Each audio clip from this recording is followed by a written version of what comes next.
ಗಂಗಾವತಿ ನಗರದ ನಗರೇಶ್ವರ ಕಲ್ಯಾಣ ಮಂಟಪದಲ್ಲಿ ಭಾರತದ ಭವ್ಯ ಪರಂಪರೆ ಸಂಸ್ಕೃತಿ ಪ್ರಸ್ತುತ ವಿಶ್ವದಲ್ಲಿ ವಿಸ್ಮರಣೆಯಾಗಿ ಉಳಿದುಕೊಂಡಿದೆ. ಇಲ್ಲಿರುವ ಜಾತಿ ವ್ಯವಸ್ಥೆಯನ್ನು ತ್ಯಜಿಸಿ ದೇಶವಾಸಿಗಳು ಧರ್ಮ ರಕ್ಷಣೆಗಾಗಿ ಒಗ್ಗಟ್ಟಿನಿಂದ ಕಾರ್ಯಪ್ರವೃತ್ತರಾಗಬೇಕಾದ ಅವಶ್ಯಕತೆ ಇದೆ ಎಂದು ಹಿಂದೂ ಧರ್ಮದ ಪ್ರಚಾರಕಿ ಹಾರಿಕಾ ಮಂಜುನಾಥ್ ಹೇಳಿದರು. ಅವರು ಗಂಗಾವತಿ ಆರ್ಯವೈಶ್ಯ ಸಮಾಜ ನಗರೇಶ್ವರ ಕಲ್ಯಾಣ ಮಂಟಪದಲ್ಲಿ ಶರನ್ನವರಾತ್ರಿ ಪ್ರಯುಕ್ತ ರಚಿಸಿದ್ದ ನವದುರ್ಗೆಯರ ಪ್ರವಚನ ಉದ್ದೇಶಿಸಿ ಮಾತನಾಡಿದರು. ಧರ್ಮೋ ರಕ್ಷಿತಿ ರಕ್ಷಿತ ಎನ್ನುವಂತೆ ಈ ದೇಶದಲ್ಲಿ ವಾಸಿಸುವ ಪ್ರತಿಯೊಬ್ಬರೂ ಧರ್ಮ ರಕ್ಷಣೆಗಾಗಿ ಜೀವಿಸಬೇಕು. ನವರಾತ್ರಿ ಆಚರಣೆಯ ಉದ್ದೇಶವೂ ಸಹ ಇದೇ ಆಗಿದೆ.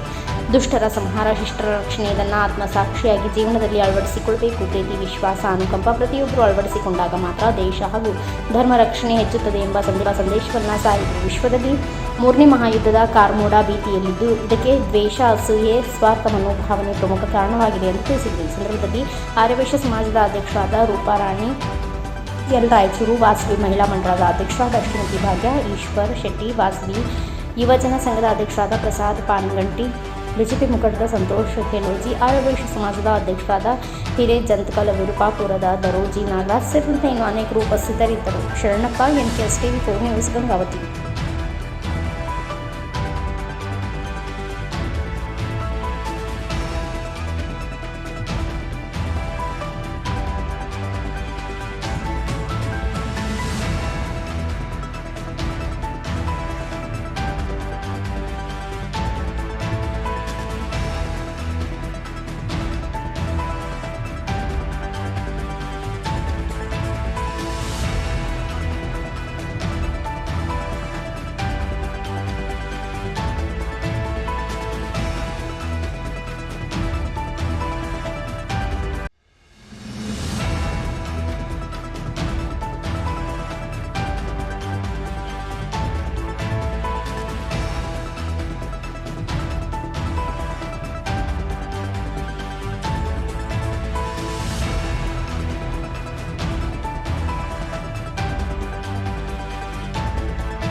ನಮ್ಮ ಆರ್ಯವೈಶ್ಯ ಸಮಾಜದ ಮತ್ತೋರ್ವ ಸಹಕಾರಾಧ್ಯಕ್ಷರಾದಂತಹ ಗುರುಗೆ ಪಾದದಲ್ಲಿ ಶರಣಾಗತಿ ನಗುವಂತ ರಾಜಪೀಠದಲ್ಲಿ ಆಸನರಾಗಿರುವಂತಹ ಎಲ್ಲ ಗಣ್ಯರಿಗೆ, ನೆರೆದಿರುವಂತಹ ಎಲ್ಲ ನನ್ನ ನೆಚ್ಚಿನ ದೇಶಭಕ್ತ ಬಾಂಧವರಿಗೆ, ಮಾತಾ ಭಗಿನಿಯರಿಗೆ, ಅಕ್ಕ ಅಣ್ಣಂದಿರಿಗೆ ಹಾಗೂ ಇಡೀ ಕಾರ್ಯಕ್ರಮದಲ್ಲಿ ನಮಗೆ ಸಹಕಾರ ನೀಡ್ತಾ ಇರುವಂತಹ ಆರಕ್ಷಕ ಬಂಧುಗಳಿಗೆ, ಪತ್ರಕರ್ತ ಬಾಂಧವರಿಗೆ ಹಾಗೂ ಎಲ್ಲ ಹಿರಿಯರ ಪಾದಗಳಿಗೆ ನನ್ನ ನೆಚ್ಚಿನ ಬಹುಶಃ ಕಾರ್ಯಕ್ರಮದಲ್ಲಿ ಭಾಗವಹಿಸ್ತಾ ಇದ್ದಿಲ್ಲ ಒಂದು ಹೆಮ್ಮೆಯ ಕಾರಣದಿಂದಲೂ ಕೊಡುಗೆ ಸಮಾಜ ಆರ್ಯವೈಶ್ಯ ಸಮಾಜ ಅನೇಕ ಜಾತಿಗೆ ಅಂತ ಪ್ರಶ್ನೆ ಬರ್ತಾ ಇದ್ರೆ ನಮ್ಮ ಶಾಸ್ತ್ರಗಳಲ್ಲಿ ನಮ್ಮ ಮಕ್ಕಳಿಗೆ ಉತ್ಸಾಹವನ್ನು ಕೊಡ್ತಾ ಬಂದಿದ್ದಾರೆ. ದಾನೋ ವೈಶ್ಯ ಧರ್ಮ ಅಂತ, ದಾನವೇ ವೈಶ್ಯರ ಧರ್ಮವಾಗಬೇಕು ಅಂತ ಮೊದಲಿಂದಲೂ ಆ ದಾನದ ಧರ್ಮವನ್ನೇ ಪಾಲಿಸಿಕೊಂಡಿರುವಂತ ಸಮಾಜ. ಆ ಶಾಸ್ತ್ರಗಳ ಕಾಲದಿಂದ ಹಿಡಿದು ಯಜ್ಞ ಯಾಗಾದಿಗಳನ್ನು ನಡೆಸಬೇಕಾದ್ರೆ ದಾನಗಳನ್ನು ಕೊಡೋದ್ರಿಂದ ಹಿಡಿದು ಇಡೀ ಸಮಾಜವನ್ನ ಸುತ್ತಾರದಿಂದ ಹಿಡಿದು ಈಗಿನ ಕಾಲದವರೆಗೂ ಈಗಲೂ ಕೂಡ ಇಡೀ ಜಗತ್ತಿನ ಅತ್ಯಂತ ಶ್ರೀಮಂತ ಸಮಾಜದ ಸಾಲಿನಲ್ಲಿ 4ನೇ ಸ್ಥಾನದಲ್ಲಿ ನಿಲ್ಲುವಂತ ಸಮಾಜ ಆರ್ಯವೈಶ್ಯ ಸಮಾಜ. ಈ ಜಗತ್ತನ್ನು ಬದುಕಿಸಕ್ ಹೋಗಿದ್ದಾರೆ. ಅವರನ್ನ ನಾವು ನೆನಪಿಸ್ಕೊಳ್ಳೋದಿಲ್ಲ. ನೆನಪಿಸ್ಕೊಳ್ಳೋದು ಯಾರನ್ನ ಅಂದ್ರೆ ಕೂಡಿಟ್ಟಿರೋ ಹಣದಲ್ಲಿ ಅರ್ಧ ಭಾಗವನ್ನ ಸಮಾಜಕ್ಕೆ ಅಂತ ಸಮರ್ಪಣೆ ಮಾಡುವಂತ ದೇವಶಾಲೆಗೆ ಇರುತ್ತಲ್ಲ, ಅವರನ್ನ ಮಾತ್ರ ಜಗತ್ತಿಗೆ ನೆನಪಿಸ್ಕೊಳ್ಳೋದು. ಅಂತಹ ಸಮಾಜದ ಸಾಲ ಸೇರುವಂತದ್ದು ಆರ್ಯವೈಶ್ಯ ಸಮಾಜ. ನಾನು ಇಷ್ಟು ವರ್ಷಗಳ ಕಾಲ ಭಾಗವಹಿಸಿರುವಂತ ಎಲ್ಲಾ ಧಾರ್ಮಿಕ ಸಭೆಯಲ್ಲೂ ಆ ಧಾರ್ಮಿಕ ಸಭೆಗಳಲ್ಲಿ ಒಂದು ಆರ್ಯವೈಶ್ಯ ಸಮಾಜ ಇಡೀ ಕಾರ್ಯಕ್ರಮದ ಉಸ್ತುವಾರಿಯನ್ನು ವಹಿಸಿಕೊಂಡಿರ್ತಾರೆ. ಇಲ್ಲ ಅಂದ್ರೆ ಉಸ್ತುವಾರಿ ವಹಿಸಿಕೊಳ್ಳಿಕ್ಕೆ ಆಗುತ್ತಿಲ್ಲ ಅಂದಾಗ ತಮ್ಮ ಸಮಯವನ್ನ ದಾನ ಮಾಡ್ತಾರೆ. ಅದು ಆಗಲಿಲ್ಲ ಅಂದಾಗ ತಮ್ಮ ಹಣವನ್ನ ದಾನ ಮಾಡ್ತಾರೆ. ಅದು ಆಗಲಿಲ್ಲ ಅಂತ ಕನಿಷ್ಠ ಪಕ್ಷ ಅನ್ನವನ್ನಾದ್ರೂ ದಾನ ಮಾಡಿ ಧಾರ್ಮಿಕ ಸಭೆಯಲ್ಲಿ ಆರ್ಯವೈಶ್ಯ ಸಮಾಜ ತನ್ನ ಮುಂದಿನ ಸ್ಥಾನಕ್ಕೆ ನೋಡ್ಕೊಂತೀರ. ಅದು ನನಗೆ ಬಹಳ ಹೆಮ್ಮೆ ಆಗುತ್ತೆ. ಇವತ್ತು ನಮ್ಮ ಸಮಾಜಕ್ಕೆ ಬೇಕಾಗಿರುವಂತದ್ದು ಇದೇ ಸಂಸ್ಕೃತಿ, ಇದೇ ಸಂಸ್ಕಾರ. ನಮ್ಮ ಪೂರ್ವಿಕರು ಇದುವರೆಗೂ ನಮಗೆ ಕೊಟ್ಟೋಗಿರುವಂತ ಸಂಸ್ಕಾರ ಶಾಸ್ತ್ರಗಳ ಹೇಳ್ತಾ ಇಲ್ಲ.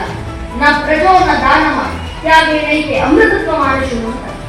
ಹಣ ಮತ್ತು ಅಧಿಕಾರದಿಂದ ಯಾರು ಕೂಡ ಮೋಕ್ಷವನ್ನು ಪ್ರಾಪ್ತಿಯಾಗಿ ಜಗತ್ತಿನ ಇತಿಹಾಸದಲ್ಲಿಲ್ಲ. ತ್ಯಾಗೇನೈತೆ ಅಮೃತತ್ವ ಮಾನುಷು, ತ್ಯಾಗ ಸೇವೆಗಳಿಂದ ಮಾತ್ರ ಮೋಕ್ಷ ಪ್ರಾಪ್ತಿಯಾಗೋದು, ಅಮೃತತ್ವ ಪ್ರಾಪ್ತಿಯಾಗೋದು ಅಂತ ನಮ್ಮ ಹಿರಿಯರು ಹೇಳ್ಕೊಟ್ಟಿದ್ದಾರೆ. ಕೂಡಿಟ್ಟಂತ ಹಣದಲ್ಲಿ, ಮಾಡಿದಂತ ಹಣದಲ್ಲಿ ಕನಿಷ್ಠ ಪಕ್ಷ ಇವತ್ತು ನಾವು ಮಾಡಬೇಕಾದ ಕೆಲಸ ಇದೆ. ಈಗ ಇರುವಂತ ಈ ಸಂಸ್ಕಾರವನ್ನ ಮುಂದಿನ ಪೀಳಿಗೆಗೆ ಕಲ್ಪಿಸೋದು. ನಾವು ಆಚರಿಸುವಂತ ಎಲ್ಲ ಹಬ್ಬಗಳ ಐತಿಹಾಸಿಕ ಪರಂಪರೆ ನೋಡಿದ್ರೆ ಅದೇ ಯಾವ ಪರಂಪರೆನ ನಾವು ಆಚರಿಸ್ತೀವಿ, ಯಾವ ಕಾರಣ ಹಬ್ಬ ಹರಿದಿನಗಳನ್ನು ಆಚರಿಸ್ತೀವಿ. ನಾವಿವತ್ತು ನವರಾತ್ರಿ ಸಂದರ್ಭದಲ್ಲಿ ತಾಯಿ ದುರ್ಗೆಯನ್ನ ಜಗದಂಬೆಯನ್ನ 9 ಸ್ವರೂಪಗಳಲ್ಲಿ ಆರಾಧಿಸ್ತೀವಿ. ತಾಯಿಯನ್ನ ಆರಾಧಿಸೋದು ವಾಸವಿ ಕನ್ನಿಕಾ ಪರಮೇಶ್ವರಿ ತಾಯಿ ಕೂಡ ಶಕ್ತಿಯ ಸ್ವರೂಪವೇ. ತಾಯಿ ಕೂಡ ನಮ್ಮ ಸಮಾಜ ಉಳಿದು ಬಂದಿದೆ. ಹೇಗೆ ಸಾಮಾನ್ಯವಾಗಿ ಬರಲಿಲ್ಲ.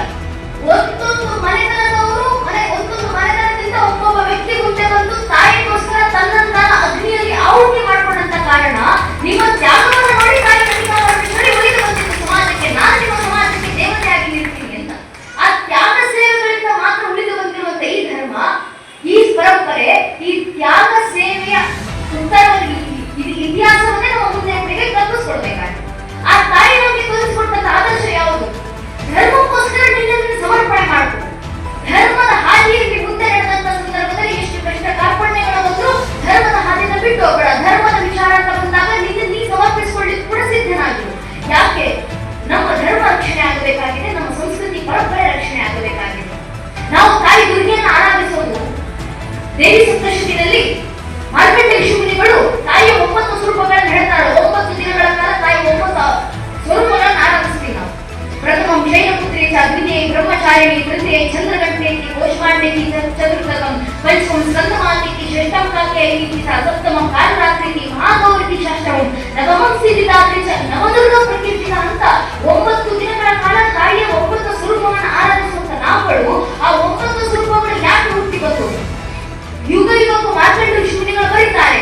ಯುಗ ಯುಗಕ್ಕೂ ಧರ್ಮ ಸಂಕಟಕ್ಕೆ ಬಂದಾಗ ಯುಗ ಯುಗಕ್ಕೂ ಅವತಾರವನ್ನು ಎತ್ತಿ ಬಂದು ತಾಯಿ ದುರ್ಗೆ ಧರ್ಮ ರಕ್ಷಣೆಗೋಸ್ಕರ ಎದ್ದು ಬರ್ತಾರೆ. ಶುಂಭರ ನಾಶವನ್ನ ಮಾಡಲಿಕ್ಕೆ ತಾಯಿ ಶಾಪರ ಅವತಾರವನ್ನು, ಕಿವಿಗಳಿಂದ ಹೊರಟಂತ ಮಧು ಕೈಲೆ ಎಂಬ 2 ರಾಕ್ಷಸರ ಸಂಹಾರ ಮಾಡಲಿಕ್ಕೆ ತಾಯಿ ದುರ್ಗೆ ಅವತಾರವನ್ನು ಎತ್ತಲಿತ್ತು.